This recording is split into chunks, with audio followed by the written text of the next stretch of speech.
Althan canal road ઉપર આવેલા આશીર્વાદ એન્કલેવ કોમ્પ્લેક્સમાં ખૂની ખેલ ખેલાયો હતો. આડા સંબંધમાં ઉશ્કેરાયેલા યુવકે મધ્યસ્થી કરતા વકીલની હત્યા કરાઈ હતી. બાદમાં યુવક મહિલાના ઘરે પહોંચી ગયો અને તેને મારવાના પ્રયાસો કર્યા, પરંતુ હત્યાનો પ્રયાસ સફળ ન થતાં યુવક ભાગી જવા પામ્યો હતો.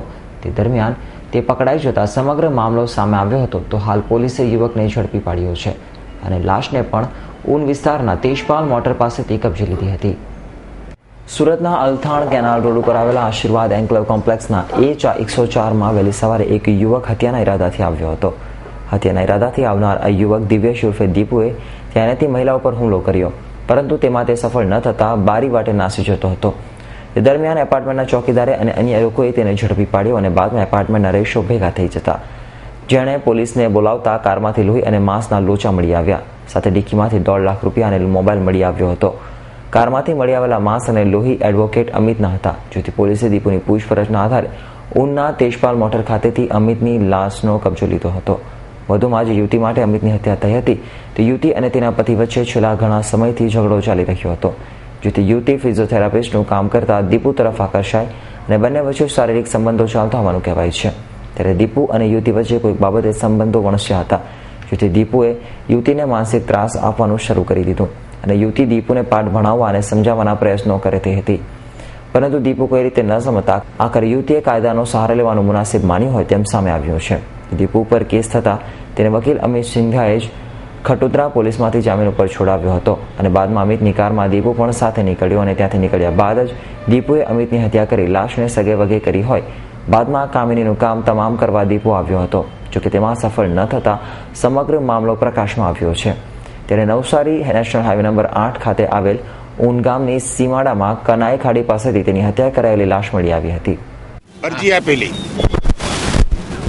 એને એનો બોયફ્રેન્ડ કે જેને એને સારા સંબંધ છે એ અવારનવાર એને મારતો અને હેરાન પરેશાન કરતો, એટલે જેથી એના વિરુદ્ધ અરજી આપેલી. અરજી આધારે એ પોસ્ટે પહોંચેલા ત્યારે જે બાઈ છે ભોગ બનનાર એના ઓળખીતા એડવોકેટ અમિત સિંધા તેઓ પણ કંઈક પોલીસ સ્ટેશન કોઈ કામે આવેલા અને તેઓએ પૂછપરછ કરેલી તેઓને, જે બાબતે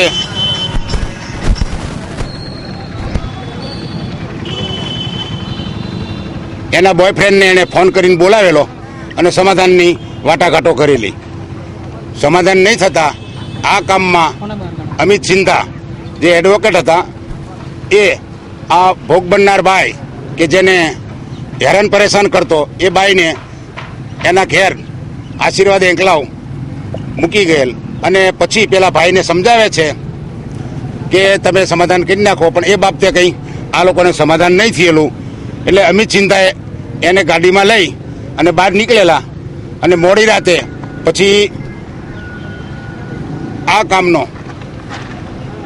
જે વ્યક્તિ છે તે આ ભોગ બનનાર બાઈના ઘરે રાત્રે 4 વાગે આવેલો, લોહી લુહાણ હાલતમાં હતો અને પછી મહિલા હેલ્પલાઇનને બોલાવતા તે એના ઘેરથી નાસી ગયેલો અને વારંવાર ફોન કરી આ ભોગ બનનાર બાઈને જણાવતો કે મેં અમિત સિંધાને મારી નાખ્યો છે, જે અનુસંધાને અમે જાણવા જોગ લીધેલ છે અને અમિત સિંધાની ડેડ બોડી નવસારી મુકામે મળેલ છે. ત્યારે હાલ તો વકીલ અને ભાજપનો યુવા મોરચાનો નેતા અને સિન્ડિકેટ મેમ્બર અમિત સિંઘાની હત્યાને પગલે શહેરમાં ચર્ચાએ જોર પકડ્યો છે. Bureau report S9 news, Surat.